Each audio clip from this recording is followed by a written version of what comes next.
تو الذی جعل لکم الارض فراشا والسماء بناء، وہ جس نے تمہارے لیے زمین کو فراش بنایا. اور یہاں شاعر نے جعل بمعنی خلق کیا، یعنی خلق لکم الارض فراشا، فراش کو حال بنایا، وہ جس نے تمہارے لیے زمین کو بچھونا ہونے کی حالت میں پیدا کیا. اور یہ بھی تفسیر کی گئی کہ جعل بمعنی سیارہ ہے کہ اس نے تمہارے لیے زمین کو فرش بنایا، تو پھر زمین پہلا مفعول اور فراشن دوسرا مفعول بن جائے گا. تو جہاں انہوں نے خلقہ کیا تو کہتے ہیں حال ہے، بساطن یفترشو، بساط ہے بچھونا ہے جس پہ فرش بنایا جاتا ہے، لا یغترف فی الصلابتی اب اللینتی، اور اس کے لیے زمین کے لیے صلابت اور سختی اور نرمی میں کوئی غایت نہیں ہے، بس اس پر ٹھہرنا ممکن نہیں، فلا یمکن الاستقرار، یہ ممکن نہیں، لیکن اللہ پاک قادر ہے، اس نے اس کو فرش بنا دیا. آسمان کو چھت بنایا، بناءً سقفاً، یعنی بنا بمانا یا سقف ہے. وانزل من السماء ماء فاخرج به من الثمرات رزقا لكم، اور اس نے آسمان سے پانی اتارا، آسمان سے. تو اب یہ بات ہے کہ آسمان سے پانی اتارا، کس سے؟ تو یہ بادل سے پانی برستا ہے، جس سے. تو یہاں کیا ہے؟ آسمان. تو پھر آسمان سے مراد کیا ہوگا؟ لغوی معنی، اصطلاحی تو ہوتا نا بادل سے پانی. آپ بتائیں بادل سے پانی، تو بادل سے پانی اتارا، فاخرج به، تو اس سے نکالا، من الثمرات رزقا لکم، طرح طرح کے پھل تمہارے کھانے کو. یعنی یہاں من کے بعد انواع محذوف نکالا ہے، یعنی من انواع الثمرات، من یعنی طرح طرح کے پھل، اور من جو ہے یہاں بیان کا ہے، کس کا؟ یعنی من بعضیت کا نہیں کہ کچھ، یعنی من وضاحت، اس سے نکالا، یعنی طرح طرح کے پھل، رزق لکم، تمہارے کھانے کو، تمہارے یعنی تاکلوہ، اس کی تفسیر کی تاکلون سے تم اسے کھاؤ، تم کھانے کو، تمہارے کھانے کو تم اسے کھاتے ہو. وَتَعْلِفُونَ بِهِ دَوَابَكُمْ، اور اسے اپنے جانوروں کو چارہ دیتے ہو، تم اسے کھاتے ہو اور اپنے جانوروں کو چارہ دیتے ہو. اس سے پتہ چلا کہ اس کھانے سے مراد کیا ہے کہ جو زمین نکالتی ہے اور تم اس سے نفع حاصل کرتے ہو، جو زمین،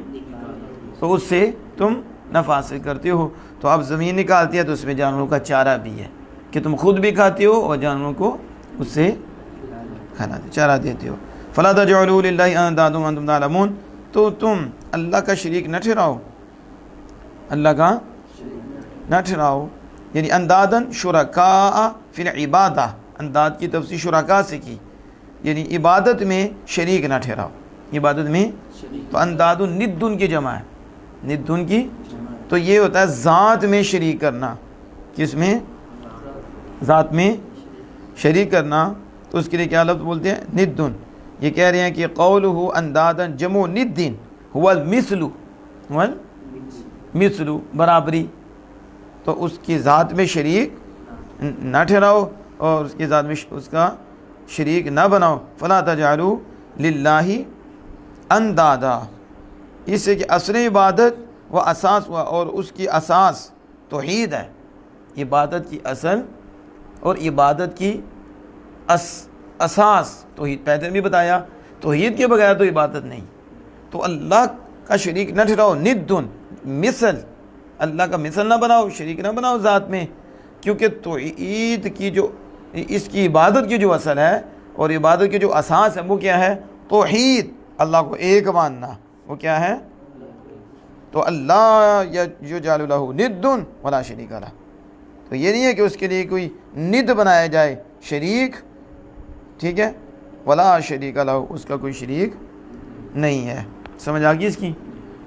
تو ندن ذات میں شریک کرنا، مثلن تو اندادہ شرکاء فی العبادہ، عبادت میں شریک نہ ٹھہراؤ. وانتم تعلمون، حالانکہ تم جانتے ہو، یعنی یہ حال بن جائے گا، لا تجعلوا، تم جانتے ہوئے، کہ تمہیں علم بھی، حالانکہ تم جانتے ہو تو تم اللہ کا شریک نہ ٹھہراؤ. اور آگے فرماتے ہیں کہ انہ الخالق ولا یخلقون ولا یکون الہ الا من یخلق. کیا مطلب تم جانتے ہو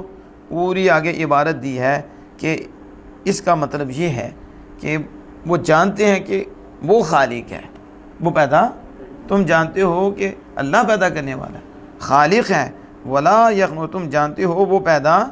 نہیں کرتے، وہ پیدا کرتا ہے اور وہ پیدا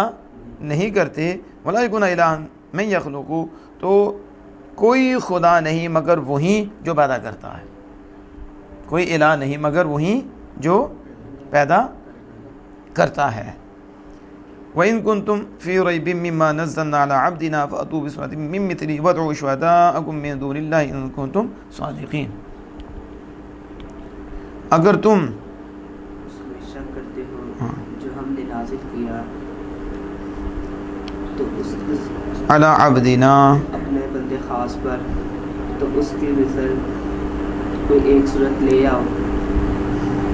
وَادْعُوا شُهَدَاءَكُم مِّن دُونِ اللَّهِ إِن كُنتُمْ صَادِقِينَ، اور لے آؤ اپنے حمایتیوں کو، من دون اللہ، اللہ کے سوا، اگر تم سچے ہیں۔ وَإِن كُنتُمْ فِي رَيْبٍ،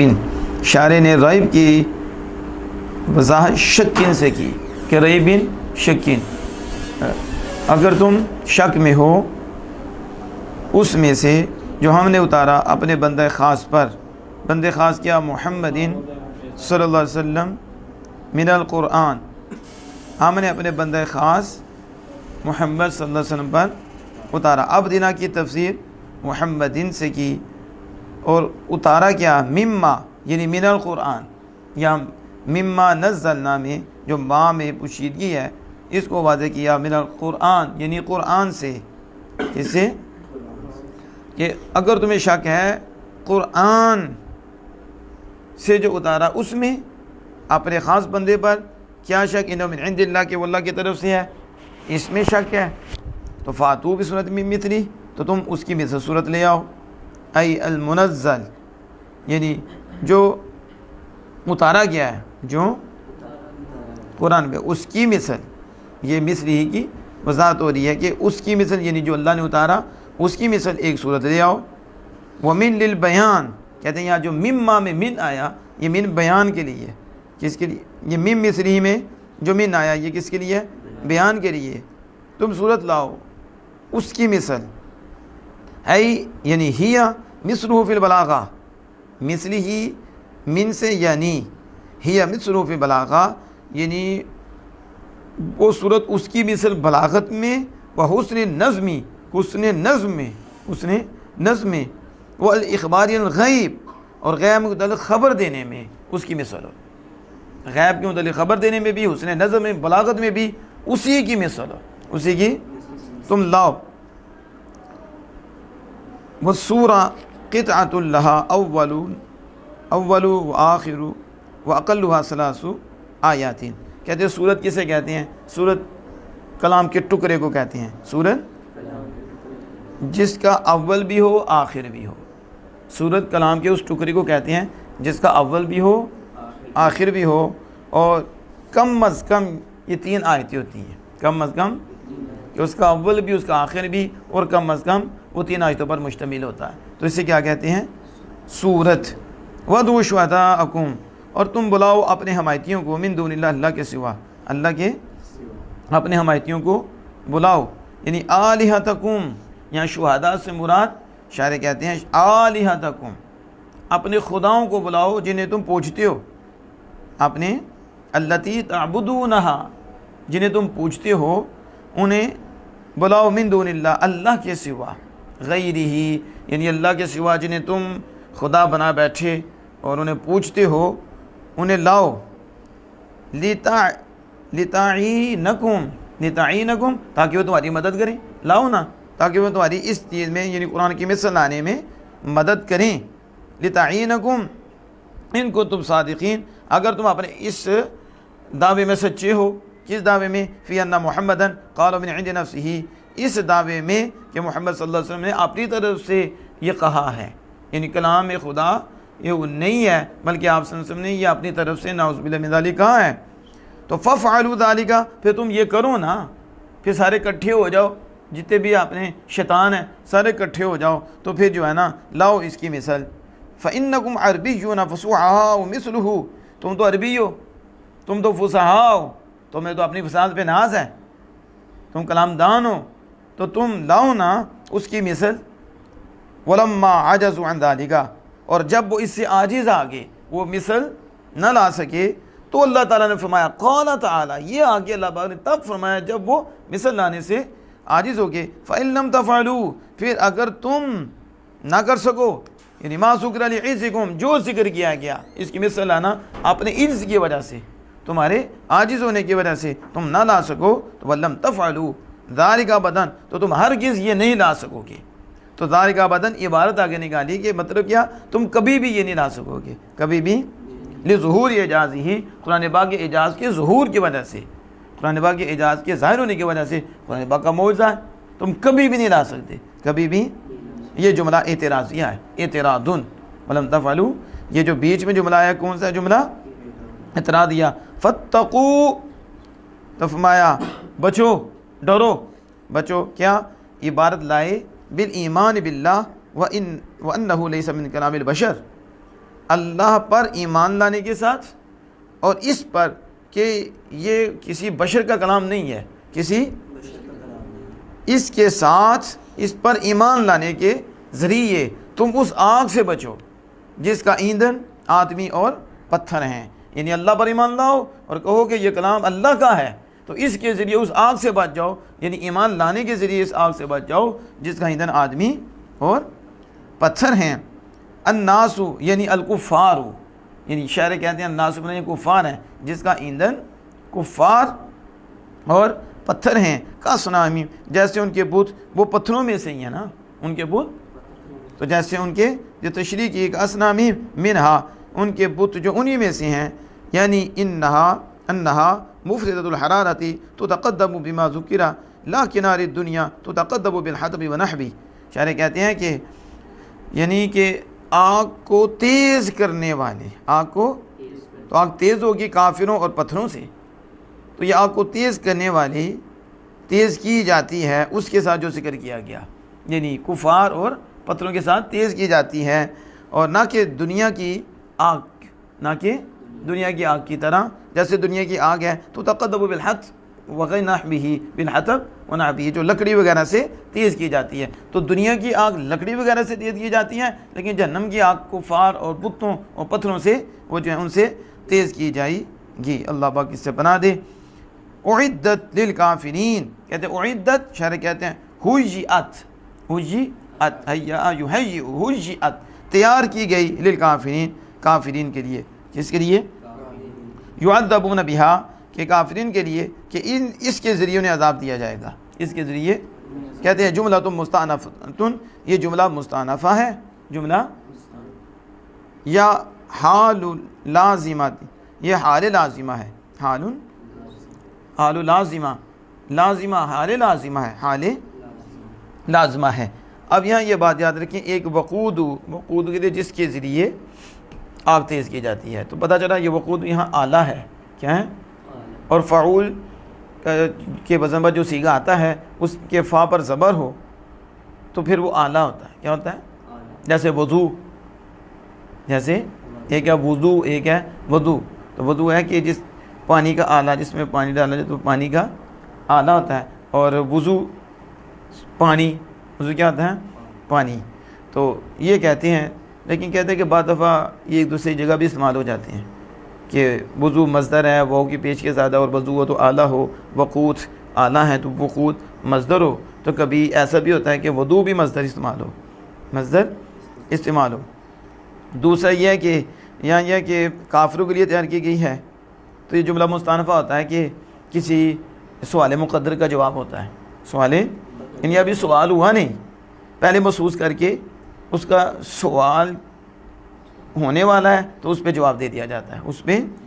جواب دے دیا جاتا ہے کہ کافروں کے لیے تیار کی گئی ہے۔ یہ جو پیچھے بیان کیا کہ وہ جسے آدمی اور پتھر جو ہیں ان کے ذریعے آگ تیز کی جائے گی، وہ آگ یہ ہے، تو یہ کس کے لیے ہے؟ سوال کیا ہوگا؟ یہ کس کے لیے تیار کی گئی؟ تو پھر اس کا جواب ہے کہ یہ کافروں کے لیے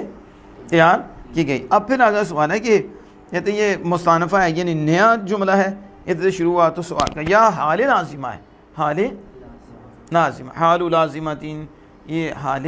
لازمہ۔ اب حال لازمہ کیا ہے کہ